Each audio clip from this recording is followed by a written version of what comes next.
Raymond, the Kasanjian brothers will...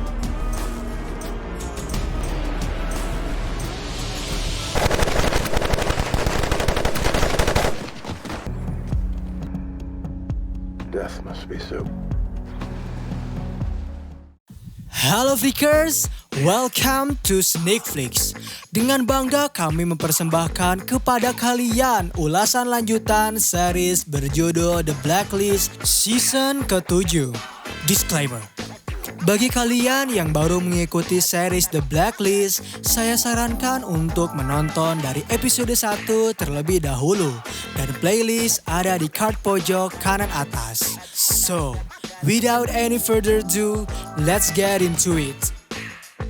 Scene dibuka oleh pertemuan di antara Reddington dengan para rekannya yang saat itu sedang mengadakan perayaan ulang tahun Dembe Zuma.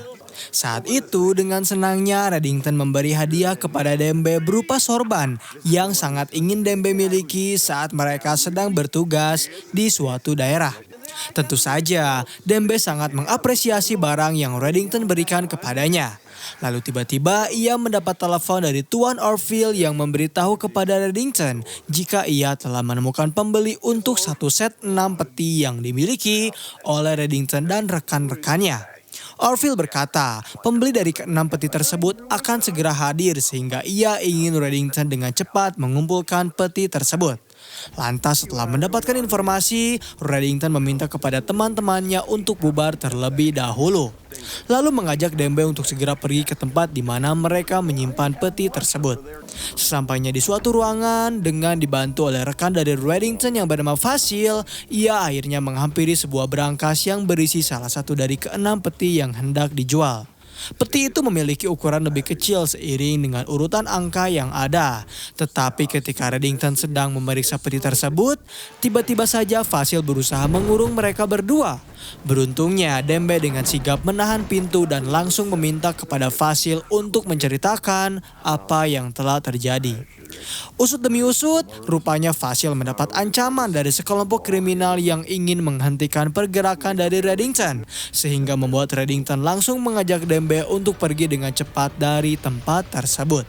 Memang benar, tak lama setelah Reddington dan Dembe pergi, sekumpulan pria mengenakan kuda datang untuk mencarinya. Setelah pergi dari tempat tersebut, Reddington menghampiri salah satu rekannya bernama Cynthia yang merupakan seorang spesialis pemeriksa barang antik. Ia ingin Cynthia memeriksa peti yang Reddington bawa kepadanya. Dan ketika peti tersebut diperiksa, rupanya peti itu palsu.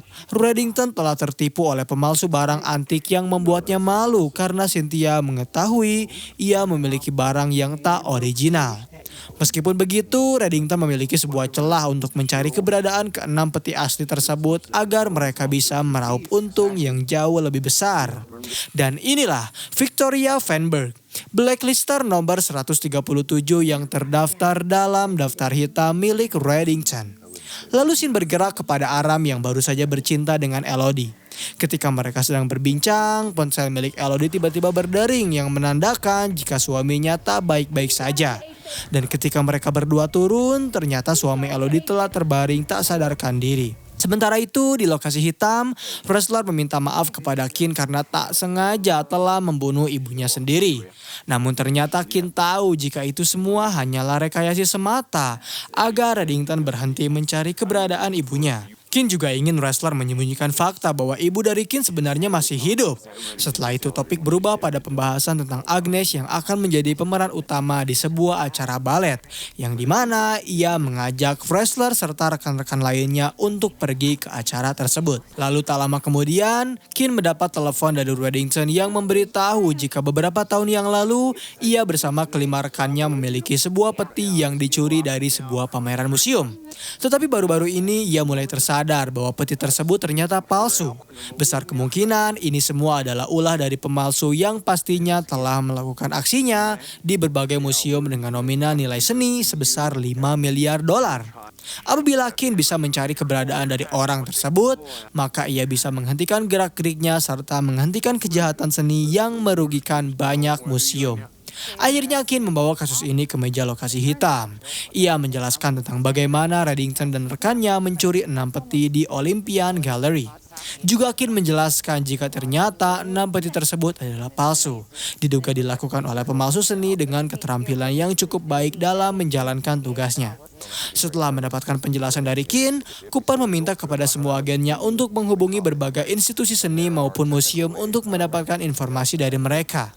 Di satu sisi, terlihat seorang wanita bernama Victoria sedang menghampiri suatu perusahaan untuk membahas tentang bisnis di antara mereka berdua. Sementara itu, seorang pria di bawah basement berhasil memasuki ruangan terlarang bagi pegawai dan berhasil menyabotase gedung perusahaan tersebut yang menyebabkan alarm asap otomatis keluar untuk menyuruh seluruh pegawai agar mengevakuasi dirinya sendiri.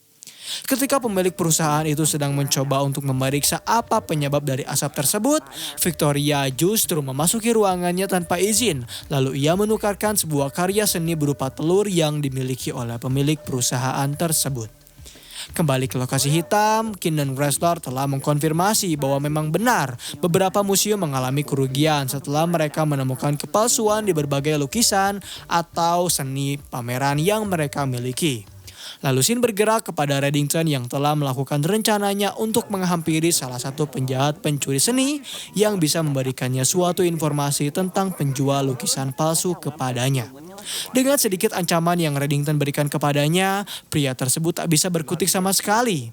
Di lokasi hitam, saat itu Aram kebingungan dengan situasi yang terjadi terkait dirinya. Elodie dan suami dari Elodie yang dirawat di rumah sakit akibat penyakit yang dideritanya. Saat ini Aram kebingungan harus bersikap seperti apa ketika kekasihnya berharap cemas dengan kondisi dari suaminya. Tetapi belum Kin memberi saran kepada Aram, Wrestler menghampiri mereka setelah ia berhasil menemukan rekaman CCTV yang mencurigakan dari suatu museum. Setelah Victoria berhasil mencuri karya seni tersebut, ia langsung bertemu dengan Tuan Eagleton yang siap untuk membayar karya itu. Eagleton berani membayar $900.000 untuk karya asli yang Victoria miliki. Tetapi rekannya menolak karena menurut yang ia ketahui, harga pasar dari karya seni itu senilai $3,2 juta. Karena tak mau kesepakatan gagal, akhirnya Victoria menawarkan $1,2 juta untuk karya seni tersebut. Dan beruntungnya, Eagleton menyetujui kesepakatan itu. Kesepakatan pun terjadi. Eagleton pun langsung mengirimkan uang melalui transfer rekening bank kepada rekan dari Victoria. Saat Eagleton telah pergi, Victoria dan rekannya sedikit berbincang tentang rencana mereka berdua ke depannya yang akan memindahkan suatu karya seni yang akan menjadi pencurian terbesar mereka. Sementara itu, ternyata pihak FBI telah berhasil menggeledah salah satu apartemen milik seorang pria bernama Vitaris yang ternyata adalah rekan dari Victoria itu sendiri. Mereka mencoba mencari informasi tentang siapa itu Vitaris dan apa yang menjadi motif di balik ia melakukan semua ini. Kin juga melihat sebuah foto dari anak Vitaris yang terpampang di sana serta semua rencana pencurian mereka di Olympians Gallery. Setelah mendapatkan informasi, mereka kembali ke lokasi hitam, berusaha untuk mencocokkan setiap informasi yang mereka miliki guna mencari keberadaan dari Vitaris. Dan setelah cukup lama berdiskusi, mereka akhirnya menemukan jalan keluar ketika mengetahui Vitaris tengah berusaha untuk mencuri karya seni milik keluarga dari Feinberg. Lantas Cooper menyuruh para agennya untuk menghampiri lokasi kediaman dari keluarga Feinberg. Setibanya di sana, Tuan Feinberg ternyata terkejut. Ia tak percaya akan kejadian tersebut karena ia yakin putrinya yang merupakan pengelola barang koleksi keluarga bisa menjaganya dengan baik. Tetapi tetap saja pihak FBI ingin mengamankan kediamannya karena kini keluarga Feinberg terindikasi diincar oleh penjahat seni. Di satu sisi, pergerakan dari Reddington rupanya semakin dekat setelah ia berhasil menemukan keberadaan dari Eagleton. Reddington mengancamnya untuk memberikan satu nama dari orang yang telah menjual sebuah karya seni kepadanya. Awalnya Eagleton tak mau karena hal ini sama saja dengan bunuh diri. Namun Dembe dan Reddington sangat cerdik. Mereka bisa mengancamnya yang membuat Eagleton ketakutan hingga ia memberikan nama dari Victoria Berg kepada Reddington. Kemudian Sin bergerak kepada pertemuan di antara Vitaris dengan Victoria yang kebingungan karena pihak FBI telah menggeledah kediaman dari Vitaris yang akan mengganggu rencana mereka berdua. Vitaris berusaha menenangkannya. Ia memberitahu jika semua akan baik-baik saja karena dirinya telah memiliki suatu rencana untuk melakukan pengalihan. Di lokasi hitam, pihak FBI akhirnya tahu karya seni apa yang sedang Vitaris incar, yaitu sebuah karya seni di era 90-an bernama Host Dragon yang bernilai 24 juta dolar. Sangat fantastis. Ketika mereka sedang mengamankan kediaman dari keluarga Feinberg, Victoria yang notabene-nya adalah putri dari Feinberg itu sendiri justru terus membantu Vitaris untuk mencuri lukisan tersebut. Beruntung, pihak FBI menyadari keberadaan dari Vitaris yang berusaha untuk menyamar menjadi seorang pembersih. Saat itu Kin langsung berusaha mengejar Vitaris yang kabur dengan mencuri sebuah pistol milik polisi. Tetapi karena saat itu dirinya telah sadar ia terkepung, Vitaris menyerahkan diri dan memberitahu jika penjahat sebenarnya adalah berada di dalam rumah. Padahal saat itu Victoria baru saja berhasil menyelesaikan pekerjaannya setelah ia menukar lukisan Host Dragon dengan yang palsu tanpa semua orang sadari. Setelah Vitaris berhasil tertangkap, laju rencana Reddington semakin mudah saat Eagleton berhasil membantunya menjebak Victoria agar mau bertemu dengannya. Permintaan Reddington sangat sederhana. Ia ingin tahu siapa pemilik dari peti palsu miliknya yang saat itu berhasil dicuri oleh Victoria. Victoria mengaku peti itu adalah hasil pemalsuan pertamanya yang ia ingin lakukan agar orang-orang menganggap dirinya hebat dalam melakukan pemalsuan tersebut. Namun ia juga tak menutup diri untuk tak membantu Reddington karena pada akhirnya ia memberitahu Reddington sebuah nama. Reddington lantas dengan cepat menghampiri wanita tersebut dan saat wanita itu sedang mengambilkan minuman untuknya, ia dengan cepat menukar peti asli dengan yang palsu lalu pergi begitu saja. Dan scene terakhir di episode kali ini memperlihatkan wrestler yang sadar jika ternyata Victoria lah yang sebenarnya pencuri. Setelah ia mengunjungi Vitaris di penjara, kebenaran terungkap jika ternyata Feinberg telah membunuh anak kandung dari Vitaris itu sendiri. Sementara di satu sisi, Aram akhirnya mengungkapkan perasaan yang selama ini dipendam olehnya, yaitu ia ingin mengakhiri hubungan di antara dirinya dengan Elodie karena merasa tak enak dengan situasi suami Elodie saat ini. Meskipun begitu, mereka tetap melakukan hubungan badan untuk yang terakhir kalinya. Episode 12 di season 7, scene dibuka oleh Reddington dan Dembe yang baru saja tiba di Laut Baltik. Di sana ia disambut baik dengan pengelola dari aset tersebut yang memperkenalkan dirinya sebagai Arthur. Ia dengan sangat percaya diri meyakinkan Reddington jika bosnya akan menjamin setiap keamanan yang ada selama semua orang berada di dalam aset miliknya. Saat itu Dembe sempat meragukan rencana ini karena ia tak mau meninggalkan Reddington sendirian. Tetapi Reddington meminta kepada Dembe untuk tetap tenang. Ia hanya akan berada di sini selama 2 hari dan setelah itu ia akan menghadiri acara balet dari Agnes, bergabung bersama yang lainnya. Akhirnya Dembe pun percaya, lalu ia pergi meninggalkan Reddington yang diminta untuk menyimpan segala jenis persenjataan yang ia bawa. Setelah semua pemeriksaan berjalan dengan baik, Reddington bersilakan untuk masuk ke dalam. Di sana ia bertemu dengan Cassandra yang rindu dengan kehadiran dari Reddington setelah sekian lama mereka tak bertemu. Semua fasilitas dimiliki olehnya dan apabila Reddington menginginkan sesuatu, ia dipersilakan untuk menghubungi Arthur. Lalu tak lama kemudian satu persatu rekan dari Reddington datang. Dimulai dari Anika yang menghampiri Reddington terlebih dahulu, terdapat pula Margo yang saat itu sedang bertaruh dengan Joko untuk meminum alkohol sembari membuka satu persatu gembok yang ada. Dan yang terakhir adalah Mahmud, salah satu pemilik dari ke-6 peti yang ada. Setelah semua pemilik peti berkumpul, Cassandra meminta kepada mereka semua untuk mendengarkan terlebih dahulu penjelasannya. Ia memberitahu bahwa mereka baru saja mendapatkan klien yang tertarik dengan satu set peti yang mereka miliki. Apabila semua berjalan dengan lancar, maka pembeli tersebut akan tiba di pagi esok hari. Lalu Cassandra memberikan mereka masing-masing profil dari sang pembeli agar bisa menilai sendiri bagaimana pembeli yang akan menjadi klien mereka. Ketika Cassandra menjelaskan masing-masing akan mendapatkan beberapa juta dolar, Joko tiba-tiba menolak. Ia cemburu karena setiap orang mendapatkan masing-masing 18% dari hasil penjualan, sementara dirinya sendiri hanya mendapatkan 10% saja. Mungkin itu semua dikarenakan ia tak memiliki keahlian lain selain menembak. Terjadi sedikit perdebatan saat itu. Namun Reddington mencoba menjelaskan jika Joko adalah orang terakhir yang datang dan menurutnya wajar saja jika Joko hanya mendapatkan 10% dari penjualan peti mereka. Sehingga ia meminta kepadanya untuk legowo karena semua orang memiliki keahliannya masing-masing. Saat semua orang diminta untuk mengumpulkan petinya, tiba-tiba saja Margo mengeluarkan darah di hidungnya yang membuat ia tak sadarkan diri lalu tergeletak begitu saja.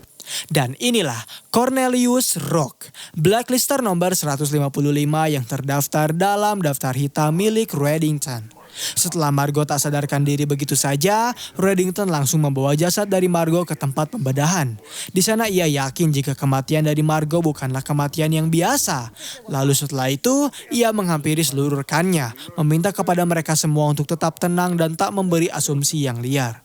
Namun mereka semua panik, saling menyalahkan satu sama lain terkait kematian dari Margo. Beberapa orang bahkan menuduh Joko karena dirinya sendirilah yang mempermasalahkan pembagian hasil dari mereka semua. Tetapi Joko memberi pembelaan terhadap dirinya sendiri jika ia tak pernah melakukan apapun atau memberi sesuatu pada Margo. Dengan bukti ia dan Margo bermain bersama sebelum perkumpulan terjadi. Tak mau adanya keributan, Reddington menenangkan rekan-rekannya. Ia meminta kepada mereka semua untuk mengamankan setiap masing-masing peti milik mereka. Sementara peti milik Margo akan dikelola oleh Cassandra. Dan meminta kepada setiap rekannya untuk tidur karena esok pagi mereka akan kedatangan tamu penting. Setelah semua orang tenang dan masuk ke dalam kamarnya masing-masing, Reddington mengajak Cassandra untuk ikut bersamanya, membawa beberapa peralatan untuk membedah jasad dari Margo karena ia sangat yakin seseorang telah meracuninya. Perlahan, dengan alat yang seadanya, Reddington menyayat tubuh dari Margo. Sembari menyayat, mereka berdua berbincang tentang misi-misi yang pernah mereka lalui, dimulai dari Marseille hingga Lisbon. Intinya Cassandra ternyata masih tak bisa melupakan kenangannya dengan Reddington, tetapi terlihat Reddington enggan membahas hal itu. Ia lebih tertarik dengan penemuan yang ia temukan di dalam tubuh milik Margo yang dimana ternyata darahnya mengalami pembekuan. Ia yakin seseorang telah meracuninya menggunakan zat anti pembekuan. Setelah pembedahan selesai, keesokan harinya mereka semua kembali berkumpul. Setiap orang datang terkecuali Joko. Padahal saat itu Anika telah mengetuk pintunya beberapa kali. Namun tak ada jawaban dari Joko yang membuat Mahmud semakin tak mempercayainya dan mencurigainya telah membunuh Margo. Karena saat itu asumsi masih liar, Anika bahkan berpikir jika semua hal ini adalah suatu kutukan yang terjadi kepada para pemilik peti. Tetapi Reddington tak membenarkan hal tersebut. Ia memberitahu kepada semua rekannya terkait penemuan yang ia temukan setelah membedah tubuh dari Margo. Bahwa faktanya ternyata Margo diracuni, entah itu dari minuman yang ia minum atau dari makanan yang ia santap. Dan orang terakhir yang makan bersamanya adalah Mahmud, ketika mereka berdua sedang bersarapan bersama. Tentu saja Mahmud tak terima. Ia lebih memilih ingin menghakimi Joko yang tak ikut dalam pertemuan kali ini. Ia bahkan telah siap dengan pedangnya dan langsung mendobrak pintu kamar dari Joko. Dan ketika mereka berhasil membuka pintu kamarnya, mereka terkejut melihat potongan jari berserakan hingga menjadi petunjuk ke arah jasad dari Joko yang telah tewas dengan kondisi seluruh jarinya terpotong. Tentu saja hal itu membuat situasi semakin tak terkendali. Anika semakin ketakutan. Ia tak mau lagi melanjutkan bisnis ini dan lebih memilih untuk pergi. Sementara Mahmud semakin mencurigakan karena ia mengurung dirinya sendiri. Lalu Mahmud masuk ke dalam sebuah ruangan, mengambil suatu benda yang ia selipkan di dalam pecinya, yang ternyata itu adalah sebuah bom. Sebenarnya Reddington mencoba menghentikan pergerakan dari Mahmud, tetapi saat itu Mahmud benar-benar tak terkendali. Ia berhasil mengambil pistol yang ia sembunyikan, lalu menodongkannya kepada Cassandra dan menyalahkannya karena ialah yang membawa mereka semua ke tempat terkutuk ini. Ketika Mahmud sedang menodongkan senjata kepadanya, Anika tiba-tiba tak sadarkan diri. Dan Reddington datang di waktu yang tepat, meminta kepada Mahmud untuk mengendalikan dirinya sendiri dan mencoba untuk berpikir jernih. Tetapi tetap saja, saat itu Mahmud menjelma menjadi sosok setan sehingga membuat Reddington dengan terpaksa menembaknya hingga ia tewas. Namun Cassandra mengaku ia tak melakukannya, tetapi ia tahu siapa. Setelah Mahmud tewas, Reddington baru tersadar bahwa ia memiliki alasan yang benar karena tak mempercayai Cassandra yang telah melakukan semua ini. Namun Cassandra mengaku ia tak melakukannya, tetapi ia tahu siapa yang telah melakukan semua ini. Lalu mereka berdua keluar berbincang di dalam mobil. Cassandra bercerita jika saat itu ia pernah bertemu dengan seseorang di Boston yang mengaku tertarik dengan peti yang mereka miliki. Padahal saat itu Cassandra juga tahu orang tersebut adalah pihak FBI yang sedang menyamar. Beruntung Cassandra tak memberikan nama-nama dari rekannya. Cerita berlanjut hingga beberapa teori konspirasi yang menceritakan jika di dalam peti itu terdapat sebuah mikrodot mengenai salah satu agen pemerintahan CIA yang menyusup masuk ke dalam pemerintahan Turki untuk menjadi mata-mata. Ia sangat yakin hingga saat ini agen tersebut masih mencari Microdot itu dan berusaha untuk menghentikan setiap rencana yang mereka miliki. Karena cerita telah didengar oleh Reddington, lantas mereka berdua langsung membuat sebuah rencana untuk menghentikan semua ini. Reddington berusaha untuk membaca isi dari Microdot itu terlebih dahulu agar ia bisa tahu motif di balik pembunuhan terhadap rekan-rekannya.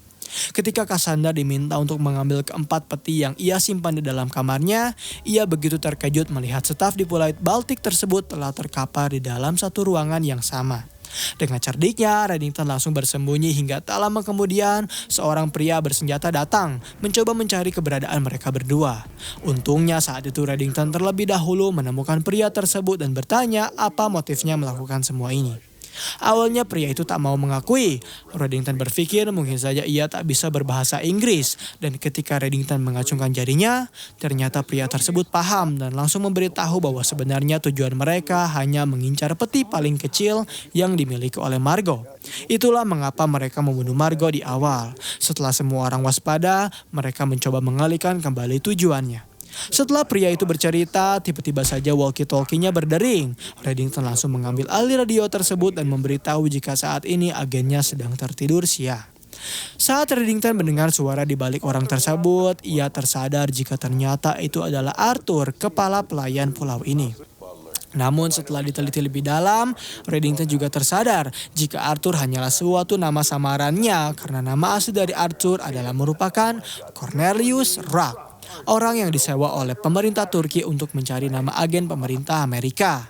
Karena telah tertangkap basah, Cornelius meminta kepada semua anak buahnya untuk segera berpencar, mencari ke setiap sudut agar bisa menangkap Reddington dan juga Cassandra. Tetapi saat itu mereka berdua juga telah memiliki rencananya sendiri. Dengan diawali oleh sebuah ciuman yang Cassandra berikan, Reddington berubah menjadi sosok yang mengerikan. Ia langsung menembak seluruh anak buah dari Cornelius yang berusaha mencari dirinya dan Cassandra tanpa ampun serta tepat sasaran. Tentunya, misi Reddington tak mudah, karena di sisi ia harus melindungi keenam peti tersebut, ia juga harus melindungi Cassandra yang sedikit ketakutan. Ketika Reddington berhasil menyayat salah satu anak buah dari Cornelius, ternyata ia tertangkap basah olehnya, dan Cornelius langsung menelpon Cassandra untuk membawakan keenam peti yang ia miliki, karena dirinya memiliki tawaran menarik untuk Cassandra. Karena tak bisa melakukan apa-apa, Cassandra hanya bisa pasrah. Ia langsung membawakan peti tersebut ke hadapan Cornelius. Setelah Cornelius mendapatkan apa yang ia inginkan, Reddington bertanya, sekarang apa yang akan ia dapat? Cornelius menjawab, suatu kekayaan. Tetapi tanpa ia sadari, Reddington tak sebodoh yang ia pikirkan. Ia telah terlebih dahulu menyimpan sebuah bom sehingga ketika bom meledak dengan tepat, Reddington langsung mengajak Cassandra menunduk dan hal tersebut membuat seluruh anak buah Cornelius tewas. Namun tidak dengan Cornelius itu sendiri. Dirinya masih berdiri kokoh, menodongkan senjata kepada Reddington dan memintanya untuk segera menyerah. Sayangnya Cornelius memilih lawan yang salah karena Reddington berhasil mengalihkan perhatiannya lalu menusuk Cornelius tepat di arah perut hingga ia tewas kehabisan darah. Setelah berhasil membunuh seluruh anak buah dari Cornelius beserta dirinya sendiri, keesokan harinya mereka berdua langsung segera pergi dari pulau tersebut. Kemudian Reddington membawa Cassandra kepada Cynthia yang meneliti peti tersebut. Menurut Cynthia, peti itu asli dan ia bisa memberikan informasi yang Reddington butuhkan. Barulah setelah itu, Reddington menghampiri acara balet yang diselenggarakan oleh Agnes. Reddington begitu senang melihat cucunya bergerak dengan sangat lincah, pintar dan juga aktif. Semua orang pun terhibur dengan aksi tersebut. Dan scene terakhir di episode kali ini menampilkan Cassandra yang berpamitan kepada Reddington karena menurutnya semua urusan di antara ia dengan Reddington telah selesai. Reddington sempat ingin menahan Cassandra, namun ia juga harus menyapa Kin yang mendatanginya sehingga mereka berdua berbincang terlebih dahulu tentang agen Turki yang baru saja Reddington berhasil bunuh. Dan episode 11 serta 12 season 7 berakhir di sini. Terima kasih telah menonton video pembahasan dari The Blacklist di episode kali ini. Bagaimana tanggapan kalian? Komen di bawah untuk rekomendasi film atau seri selanjutnya. Klik tombol subscribe untuk mengikuti perkembangan channel ini. Dan klik tombol like jika kalian menyukai video pembahasan kami. Dan sampai berjumpa kembali di episode selanjutnya.